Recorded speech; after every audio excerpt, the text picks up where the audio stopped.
Hello dear students, this video is about learning what is valency, what is valence electron and what is valence shell, and also about learning what is octet state and duplet state. Now let us go to valence shell. What is valence shell? Valence shell is the outermost shell. So if I take any atom, example I am taking the atom of sodium element here. This is the atomic structure of sodium element, nucleus, K shell, L shell and M shell. Now when I show the valence shell, which is the valence shell?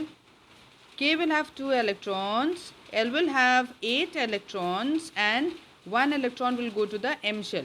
So the outermost shell is the M shell. So the valence shell for sodium is M shell. Okay. So like that we can find out the valence shell of different elements. Example, the valence shell. Find the valence shell of the following elements. Suppose this is a neon element. Neon will have atomic number 10. So 2 in the K shell and 8 in the L shell. L is the outermost shell of neon. So L is the valence shell for neon. Another example is for sodium or for potassium. 2 in K shell, 8 in L shell, 8 in M shell and 1 in N shell. Since potassium is number 19, so the electronic configuration is 2881. N is the outermost shell for potassium, so N is the valence shell. Similarly, you can find the valence shell of many other elements. Okay. Now, what is valence electron? Now, coming to the next topic, valence electron is the number of electrons present in the valence shell.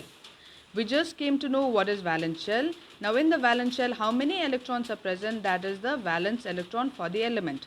Let us take an example for nitrogen. Nitrogen electronic configuration is 2, 5. Nitrogen electronic configuration is 2 and 5. The valence shell for nitrogen is L. How many electrons in the valence shell? 5. So 5 is the valence electron for nitrogen. Similarly, let us take another example, oxygen. Oxygen valence shell is L. According to the electronic configuration, there are 6 electrons in L shell. So the valence electron for oxygen is 6. Okay. So similarly, we can find the valence electron for the other elements as well. Now coming to the next topic is valency. Valency, it is very important for you to know because the knowledge about valence shell, valence electron and valency is the basic to understand chemistry. How to form compounds, how are compounds formed, which element can give how many electrons. It is all based on the knowledge of valence shells, electrons and valency. Now after we know what is valence electron, we will come to valency. What is valency? For a compound to form from 2 or more elements, the elements needs to undergo a chemical bonding. Okay. Now what happens in valency is for any compound to be formed, compound is a mixture of 2 or more elements. So when 2 or more elements get mixed together or when they bind together, they undergo a chemical reaction and a kind of bond is formed. Okay. Now this bond, what happens is, example, let us take an example of a compound which is used in our everyday life, that is salt. Salt has the molecular formula sodium and chlorine. So these two elements, they come together to form the salt compound. Now what happens is, sodium is an element and chlorine is another element. The valence electrons in these elements, they participate in bonding. So it is said the valence electrons needs to participate in bonding of the elements. So for these two different elements to come together and form a single compound, their valence electrons will participate in the reaction. So sodium valence electron is 1 and chlorine valence electron is 7. Now when these two elements are participating with their valence electron, they come together, they form a bond and a new compound is formed known as sodium chloride. So when this chemical bonding is occurring, what happens to this valence electron is, the valence electron, they will participate in 3 ways. Either the valence electron will be donated, that means one element will give one valence electron to the other. Either the valence electron will be accepted.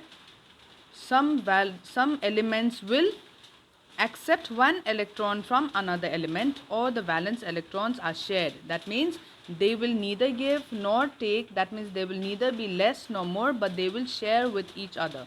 So valence electrons, or the electrons in the element to form a compound, they needs to participate in these three different ways. Okay, now using this knowledge, now what is valency is? Valency is the number of electrons which has participated to form a compound. It is simple. Again, I'll repeat, what is valency? Valency is a number of electrons for an element which will participate to form a compound. Okay, or you can write the number of electrons in an element which will participate by donating, accepting, or sharing, why, to form a compound. That is the valency. Okay, now why is valency, what is the reason for a valency to be formed? It is because of the octet state and the duplet state. So the next topic that we'll be coming to is the octet state and the duplet state. Now what is this octet state and the duplet state? This is the basis for any valency to be formed. How will we know that an element needs to donate or accept or share an electron? It is all on the basis of these two states, that is the octet state and the duplet state. Number one, let us go to the octet state. Octet state means the arrangement of 8 electrons in the valence shell to remain stable. Again, I'm saying the arrangement of 8 electrons in the valence shell for an atom to remain stable is known as octet state. Okay, there is a mistake in my spelling. It should be OCTET, not OCTECT. Okay, so octet comes from the word octa, which means 8. So for an element to become stable, it requires 8 electrons in its valence shell. Now we know that all the elements will not have 8 electrons in the valence shell. So what will happen to those elements which do not have 8 electrons? They will try to donate or accept or share. By any of these three ways they will do and try to come to the octet state. Now there are some elements which are already in the octet state, so they do not require any electrons to be given or to be accepted. Some elements, examples are neon. Neon has an electronic configuration of 10. That means atomic number of 10. That means 2 in the K shell and 8 in the L shell. So already in the valence shell there are 8 electrons, so it is already in the octet state. So that means it will not donate or accept or share. So that means when it is not participating in any donation of electrons or sharing of electrons, so the valency for neon is 0. Remember, I told you valency means how many electrons are being donated or shared or accepted for an element so that it will become a compound. This does not require, so the valency of neon is 0. Argon is another compound which already has an 8 electron in the valence shell. So this also does not require to participate in any chemical reaction. So the valency for argon is 0. Okay. Now there are some elements which do not obey the octet state. Some elements, example, some elements are not in the octet state. Example, oxygen. Okay, oxygen has an atomic number of 8 when distributed in the electronic configuration, 2 in the K shell and 6 in the L shell.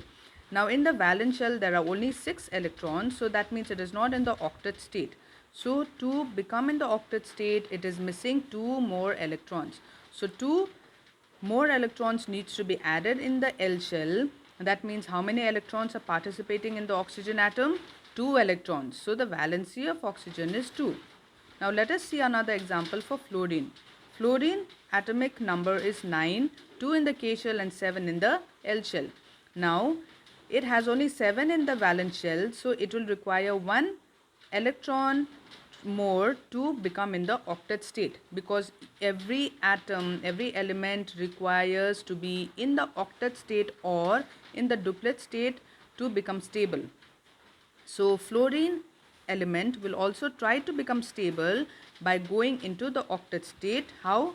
By accepting one electron from any other element. Okay, so now what has happened is, when it will accept one electron, so how many electrons it is accepting? It is accepting one electron. So that means the number of valency for fluorine is 1. Similarly for chlorine, when you see here 2, 8 and 7 not in the octet state, so one electron it will accept and the valency of chlorine is 1.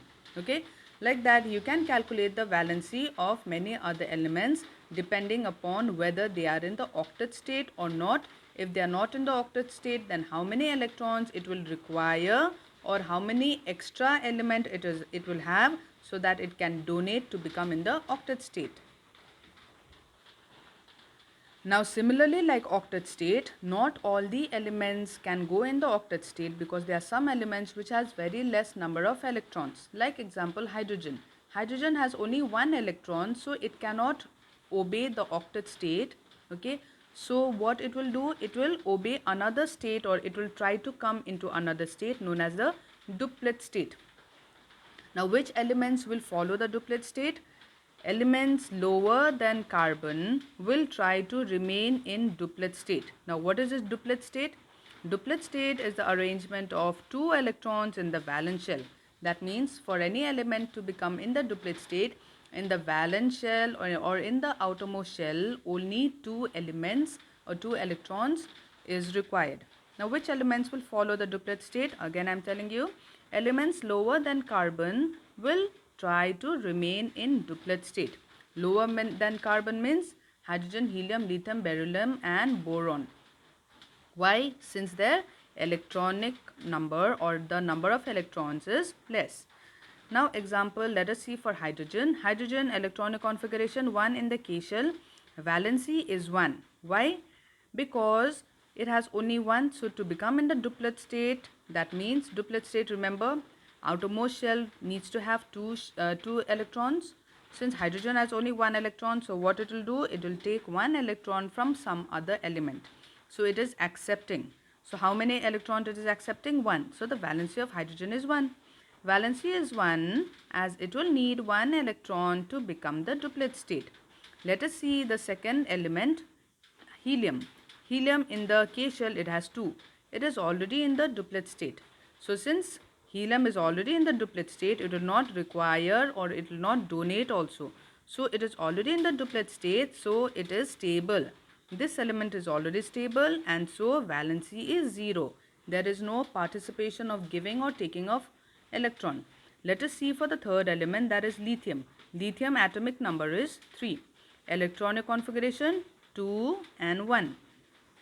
In the valence shell, there is only one electron. So to become in the duplet state, what it needs to do? If we add one more electron, then the L shell will have 2. That means it will obey the duplet state. So the valency of lithium is 1 because one electron in the valence shell. It has only one electron in the valence shell. So it is easier to donate one electron. It will give or sometimes it will take. Okay, that means there is giving or taking of one electron. So it is either easier to donate or receive. I have not written receive. Okay, so it is easier to donate or receive that valence shell electrons. Okay, it is easier to donate. Okay, sorry, there is one small change in this. Okay, what this lithium does is, lithium will try to give this one electron which is there in the valence shell. If it will give off this one electron, then what will happen? Automatically the last shell will disappear, because once it has given the valence electron, there will be no more electrons in the L shell. So the L shell will disappear. So automatically K will become the valence shell, and since K already has 2 electrons, so it will now fulfill the duplet state. So in case of lithium, since lithium has one electron in the valence shell, so it is easier to donate that valence electron. It will give away this valence electron and have K shell as the valence shell. Once this is gone, L shell will disappear and automatically K will become the valence shell, and K has already 2 electrons, so K will fulfill the duplet state. So it is easier to donate that valence electron and have K as valence shell with 2 electrons. So it will be following the duplet state. So like this we see that some elements follow the octet state. Which elements follow? Elements higher than carbon, and elements lower than carbon, they follow the duplet state, in which the valence shell, that means the K shell, needs to have 2 electrons. Okay, they need to create a condition in which the valence shell should be K shell and the K shell should have 2 electrons. If it is not having 2 electrons like your hydrogen, then what it will do? It will take electron from someone else. But in case of lithium, what it will do? Lithium, it has 2 shells, K and L shell. It has an extra electron here. So what it will do? It will give this 1 electron to some other element, okay, which may be requiring 1 electron. So it will give like this to some other element, and then automatically K will have 2 electrons and it will fulfill the duplet state. This knowledge of duplet and octet state, it is very important, because with this knowledge we can know how elements will form compounds, how many electrons are involved in giving or taking, what is the valency of the elements. Okay, so like this we find the valency of the elements. Let me show you example of one valency. Example, I will talk about potassium. Okay, let me talk about potassium. If I find the valency of potassium, potassium is K. Potassium is K. Atomic number is 19. Electronic configuration will be 2, 8, 8 and 1. Now look here, it has 2, 8, 8, 1. Now valence shell is N, but it is not fulfilling the octet state. It cannot fulfill the duplet state, because I told you duplet state is only for those elements less than carbon, below than carbon. So it is not following the octet state. Now what it will do? It can do two things. For N shell to become 8, it can take 7 electrons from some other element, or this 1 electron it can give off to some other element. Okay. Now since 1 is lesser than 7, so it will require less energy to do this work of giving 1 electron to some other element. So what will happen? This N will be given to some other element which may be requiring 1 electron, and automatically M will become the valence shell, and M already has 8 electrons in it. So now the element will become the stable. So that means how many electrons will it require to be given by potassium to go to the octet state? 1 electron. So the valency of potassium is 1. Okay. Let us take an example of magnesium. Magnesium is number 12. So the electronic configuration will be K2, L8 and M2. Now see here, valence shell is not fulfilling the octet rule. So what will happen? It can do two things. It can either take 6 electron, 2 plus 6 will become 8, or it can give away this 2 electron to some other element. It is easier to give 2 electrons rather than take 6 electrons. So what magnesium is going to do? It is going to give away 2 electrons. Okay, so what it is doing, how many electrons is participating in forming a bond? 2 electrons are being donated. So the valency of magnesium Mg will be 2. Done. Like that we can find the valency of all the elements from 1 to 20.